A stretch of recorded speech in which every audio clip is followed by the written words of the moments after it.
Hello दोस्तों, मैं Manish sir आप सभी को स्वागत करता हूं। कैसे आप सब? उम्मीद है सारे मस्त होंगे और स्वस्थ होंगे। दोस्तों, आज रीजनिंग के टॉप 10 क्वेश्चन की प्रैक्टिस करेंगे आप सब इस क्लास के माध्यम से। जो सारे प्रश्न आपके एग्जाम्स में मैक्सिमम बार रिपीट कर चुके हैं। इस तरह के प्रश्न आपके आगामी एग्जाम्स में भी देखने को मिलेंगे। तो वीडियो के अंत तक बने रहें। काफ़ी इजी तरीके से आपको सारे क्वेश्चन को सॉल्व करने की आपको ट्रिक भी देंगे, ताकि रीजनिंग के क्वेश्चन को करने के लिए आपको पेन उठाने की ज़रूरत ना पड़े। वीडियो के अंत तक बने रहें। क्वेश्चन नंबर फर्स्ट आपके स्क्रीन पे लगा हुआ है। आपके रेलवे का पूछा हुआ प्रश्न है। करा घर और रहना में जो संबंध है, इन दोनों में आपको जो संबंध नज़र आ रहा है बताइएगा। आपके स्टेडियम के साथ यहाँ कौन सा ऑप्शन भरा जाएगा? चार ऑप्शन आपके सामने दिया गया। देखिए, घर में जिस प्रकार आप सब रहने का काम करते हैं, उसी प्रकार स्टेडियम में क्या किया जाता है? घूमना, खेलना, बैठना, सोना। करेक्ट आंसर माना जाएगा ऑप्शन नंबर बी।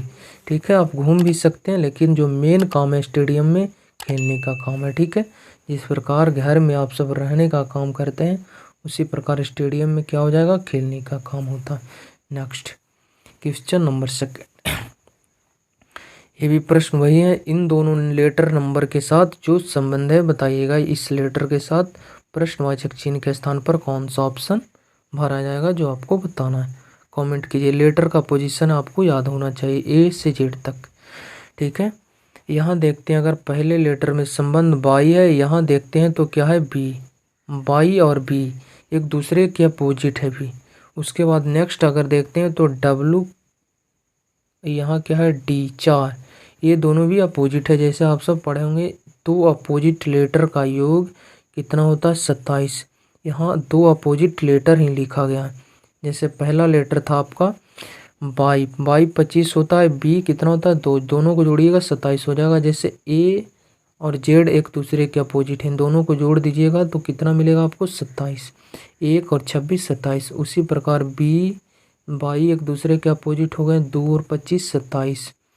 सी एक्स दोनों एक दूसरे के अपोजिट हो गए, 3 और 24 27। उसी प्रकार आगे जाइएगा तो इसी प्रकार आपको संबंध पता होना चाहिए। ठीक है, इसका मतलब यहाँ लेटर का पोजीशन सिर्फ अपोजिट लेटर को लिखा गया है। ठीक है, जैसे यहाँ यू है, यू 21 का अपोजिट लेटर जाएगा 6, और एफ 6 नंबर पे आता है। 21 और 6 27 हो गए। उसी प्रकार यहाँ एस 19 का अपोजिट जाएगा 8, ये 8 होता है। 19 और 8 27, दो अपोजिट लेटर लिखा गया यहाँ। ठीक है, उसी प्रकार मेरा संबंध डब्लू 23 में कितना जोड़ेंगे कि 27 होगा? 4, और 4 के लिए आता है डी। पहला लेटर मेरा डी भराएगा। ऑप्शन ए में डी है। यहाँ एफ था, ऑप्शन को एलिमिनेट कर दिए। यहाँ जे था, ऑप्शन एलिमिनेट। यहाँ आर, ऑप्शन एलिमिनेट। सिर्फ एक ही ऑप्शन डी से स्टार्ट है। ऑप्शन नंबर 1 करेक्ट आंसर माना जाएगा। आगे आपको चेक करने की ज़रूरत नहीं। अगर मिलाना भी चाहते हैं तो मिला लीजिए। 21 में कितना जुड़िएगा कि 27 होगा? तो देखिए 6 के लिए होता है एफ। एस 19 में कितना जोड़िएगा कि आपको मिलेगा 27? 8 के लिए आता है एच। कि 17 में 10 जोड़िएगा तो 27 मिलेगा, और 10 के लिए होता है जे। ऑप्शन ए में चारों लेटर आपको मिल रहा होगा। ठीक है, स्किप करते हैं क्वेश्चन को। क्वेश्चन नंबर 3, लुप्त संख्या ज्ञात कीजिए। काफ़ी इंपॉर्टेंट प्रश्न है। देखिए, आपको इसमें दो ही संबंध, दो तरीके से आप इस क्वेश्चन को सोल्व कर सकते हैं। या तो लेफ्ट राइट जाइए, या फिर टॉप बॉटम संबंध देखिए। ठीक है, लेफ्ट राइट अगर चेक करते हैं तो सारे नंबर्स छोटा स्मॉल है, पर टॉप बॉटम चेक करते हैं तो देखिए नीचे की तरफ बड़ी संख्या है। इस बॉक्स में भी, इस बॉक्स में भी, यहाँ भी एक बड़ी संख्या आएगा। इसका मतलब मैक्सिमम चांस है कि आप ऊपर नीचे में संबंध देखिए सारे बॉक्स में, आपका आंसर इजीली निकलने की क्या है? संभावना ज़्यादा है। तो टॉप बॉटम हम पहले संबंध को देखते हैं। यहाँ 27 हमको कैसे आएगा, जो आपको देखिए। अगर इन सारे नंबर्स को आपस में ऐड करते हैं तो 7 4 11 1 12 हो जाएगा, पर इन दोनों 7 28 से 1 माइनस कर देंगे 27 आ रहा है। 8 5 40 में से 2 चला जाएगा 38। बिल्कुल, देखिए यहाँ लॉजिक क्या लग गया। इन दोनों नंबर्स को आपस में मल्टीप्लाई कर देंगे, कितना हो जाएगा? 7 28, और इस नंबर्स को आप माइनस कर दीजिए। 28 में से 1 जाएगा, 27 आपका हो गया। उसी प्रकार इन दोनों नंबर्स को मल्टीप्लाई करना पड़ेगा, क्योंकि सेम नियम लॉजिक लगना चाहिए सारे बॉक्स में। इन दोनों नंबर्स को मल्टीप्लाई कर दिए। 8 5 कितना हो जाएगा? 40। 40 में से 2 ही माइनस करेंगे तो 38 यहाँ प्रेजेंट है। यहाँ भी लॉजिक लग गया तो आपको करेक्ट आंसर माना जाएगा। इन दोनों नंबर्स को आप मल्टीप्लाई कीजिए, 9 छक्का 54, 54 में से 3 माइनस कीजिएगा 51। ऑप्शन नंबर डी इस प्रश्न का राइट आंसर हो जाएगा। उम्मीद करते हैं आप क्वेश्चन को समझ पाएंगे। स्किप करते हैं नेक्स्ट क्वेश्चन की तरफ। क्वेश्चन नंबर 4, दिए गए संख्या संयोजन का जल में निर्मित सही प्रतिबिंब, जल में निर्मित सही प्रतिबिंब, जल इमेज का प्रश्न है। और वाटर इमेज क्या कहता है? वाटर इमेज का प्रश्न जब भी आपके एग्जाम्स में आएगा, सिर्फ एक कॉन्सेप्ट इसमें है कि आप ऊपर टॉप वाले, ऊपर वाले पॉइंट को आप नीचे कर दीजिए और नीचे वाले पॉइंट को ऊपर में चेंज कर दीजिए। सिर्फ लेफ्ट राइट में चेंज इसमें नहीं होगा, ठीक है। दूसरा कॉन्सेप्ट लेफ्ट राइट, मतलब जो दाएं, इसे दाएं बोल सकते हैं, राइट को दाएं, और बाएं में क्या होगा? No change. जो दाएं है दाएं रहेगा, बाएं है बाएं रहेगा, इसमें नो चेंज। पर जो ऊपर वाला पार्ट है नीचे जाएगा, नीचे वाला पार्ट ऊपर जाएगा। सिर्फ एक कॉन्सेप्ट आपको पता होना चाहिए, ये आपको याद रहे या ना रहे, देखिएगा। तो सबसे पहले 8 को हम चेंज करेंगे, तो 8 का ऊपर और नीचे सेम है, ठीक है, तो सेम ही रहने देते हैं। उसके बाद 8 का इस प्रकार भी देखते हैं, सारे में क्या है? सेम है 8। उसके बाद फिर 9 का हम देखेंगे, प्रतिबिंब बनाएंगे। तो 9 का देखिए बॉक्स किधर है? ऊपर है, खाली नीचे है। और बाएं, दोनों बाएं हैं तो दोनों बाएं ही रहेगा, पर दोनों बाएं ही तो रहेगा, पर ऊपर नीचे में चेंज हो जाएगा। इस प्रकार 9 हमें दिखाई देगा। यहाँ ऑप्शन ए में 6 की आकृति है, 6 नहीं बनना चाहिए, इस प्रकार आकृति हमें दिखाई देगा, इसलिए ऑप्शन आपका गलत हो गया। 3 ऑप्शन में अभी भी सेम आकृति नज़र आ रहा है इस प्रकार। उसके बाद किसकी आकृति बनेगी? 6 की। तो 6 का देखिएगा दोनों बॉक्स और खुला हुआ राइट की तरफ है, तो राइट की तरफ रहेगा, सिर्फ किधर चला जाएगा? ऊपर चला जाएगा, ऊपर वाले नीचे आ जाएगा। इस प्रकार 6 नज़र आएगा आपको। ये ऑप्शन तो पहले ही गलत हो चुका है। यहाँ देखिएगा, यहाँ ठीक है, यहाँ ठीक है, यहाँ 9 की शेप में दे दी गई थी, इसलिए इस ऑप्शन को हम एलिमिनेट कर दिए। 2 ऑप्शन गलत और 2 ऑप्शन अभी भी बच रहा। तो देखिए उसके बाद 5 की आकृति बनेगी, तो 5 जिस प्रकार यहाँ है, जिस प्रकार यहाँ भी है। 4 देखिएगा तो यहाँ सेम है, यहाँ अंतर हमें डिफरेंस दे रहा 2 का, तो डायरेक्ट हम 2 को चेक करते हैं। 2 देखिएगा तो बॉक्स से जो एक कर्व लिया गया राइट की तरफ, तो राइट की तरफ कर्व है, जो राइट की तरफ कर्व रहेगा पर नीचे की तरफ आ जाएगा, ठीक है।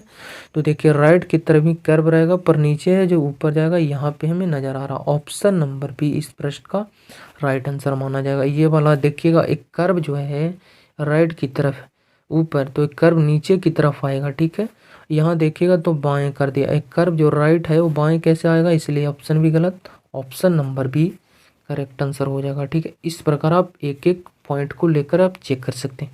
बहुत से प्रश्न में आपको 1-2 पॉइंट ही जाइएगा, आपका आंसर इजीली निकल जाएगा। इस क्वेश्चन में आपको इतना चेक करने की ज़रूरत पड़ी। नेक्स्ट क्वेश्चन नंबर 5, प्रश्न करा यदि निश्चित कूट प्रणाली में EDE को इस प्रकार लिखा गया, तो बताइए कि हम उसी प्रणाली में इसको किस प्रकार कोडित कर पाएंगे, जो आपसे प्रश्न है। कमेंट कीजिए इस प्रश्न का राइट आंसर क्या होगा। काफ़ी इजी प्रश्न है। जैसे किसको लिखा गया, EDE को कितना लिखा गया है? 5 4 5 2 1। तो देखिए लेटर का पोजीशन देखते हैं। ई 5 नंबर पे आता है, चलिए 5 लिखा गया। डी 4 नंबर पे आता है, 4 लिखा गया। ई 5 नंबर पे आता है, 5 लिखा गया। के 11 नंबर पे आता है, 11 को 2 लिखा। एक 1 नंबर पे आता, ए 1 नंबर पे 1 आया, पर के 11 नंबर पे आता। पर 11 को आप 1 1 दोनों ऐड, दोनों लेटर, दोनों नंबर्स को, दोनों डिजिट को आप ऐड कर देते हो, 1 1 2 आप यहाँ लिख सकते हैं। मतलब सिंगल डिजिट में लिखा गया। अगर डबल डिजिट भी आ रहा तो सब सिंगल में चेंज कर दीजिए। जैसे ई का 5 है, 5 आया, डी का 4 है, 4 आया, ई का 5 5 आ गया, के का 11, और 11 में दोनों डिजिट को आपस में ऐड कर देंगे तो 1 1 2, यहाँ 2 आ गया। ए 1 नंबर पे 1 आ गया। उसी प्रकार देखिए आपको इसके बारे में पूछा गया, ए के लिए 1 आएगा, सारे ऑप्शन में 1 है, चलिए ठीक है। उसके बाद फिर ओ 15 में जब दोनों लेटर को ऐड कीजिएगा तो कितना मिलेगा? 6। उसके बाद मेरा 6 आना चाहिए। ऑप्शन ए सी में 6 है, यहाँ देखिएगा 9 और 7 है, दोनों ऑप्शन को हम गलत कर दिए। उसके बाद फिर आर है, आर 18 नंबर पे आता है, तो 18 को ऐड कीजिएगा, 1 और 8 कितना होगा 9। यहाँ 9 है, यहाँ 2 है, ये ऑप्शन भी गलत, तो option number A correct answer हो जाएगा इस प्रश्न का राइट आंसर। ठीक है, स्किप करें, आगे आपको चेक करने की ज़रूरत नहीं।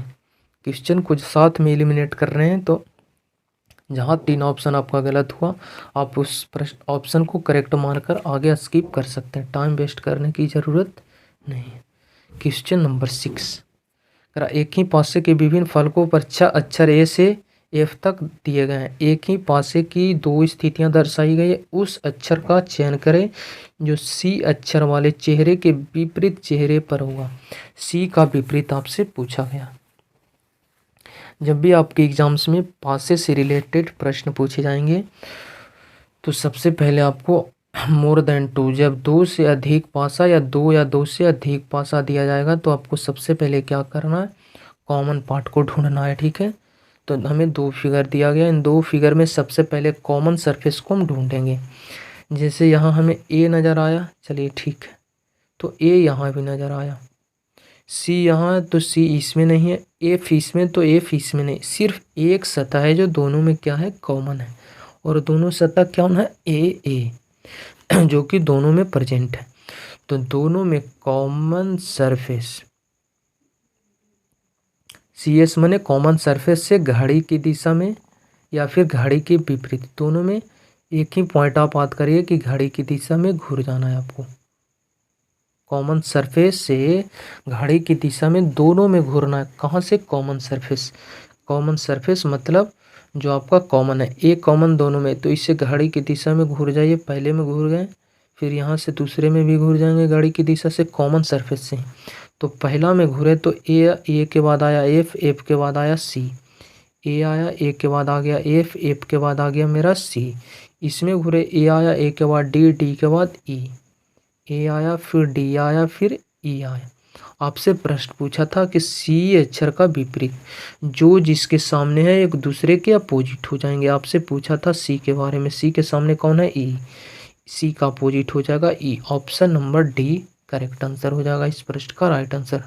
इतना इजी प्रश्न है, आपको कुछ नहीं करना। जब भी आपके एग्जाम्स में पासा 2 या 2 से अधिक दिया जाएगा तो 2 फिगर को सिलेक्ट करना आपको, उसमें कॉमन सरफेस को ढूंढना, जो भी कॉमन सरफेस रहेगा एक सतह, उससे घड़ी की दिशा में मूव कर जाइए, जो जिसके सामने रहेगा एक दूसरे के अपोजिट हो जाएंगे। क्वेश्चन नंबर 7, निम्नलिखित आकृति में कितने वर्ग है बताइएगा। ये जो आकृति दी गई है इसमें टोटल कितने वर्ग हैं। सीपीयू 2019 का पूछा प्रश्न है, 2022 का भी पूछा प्रश्न, बताइए।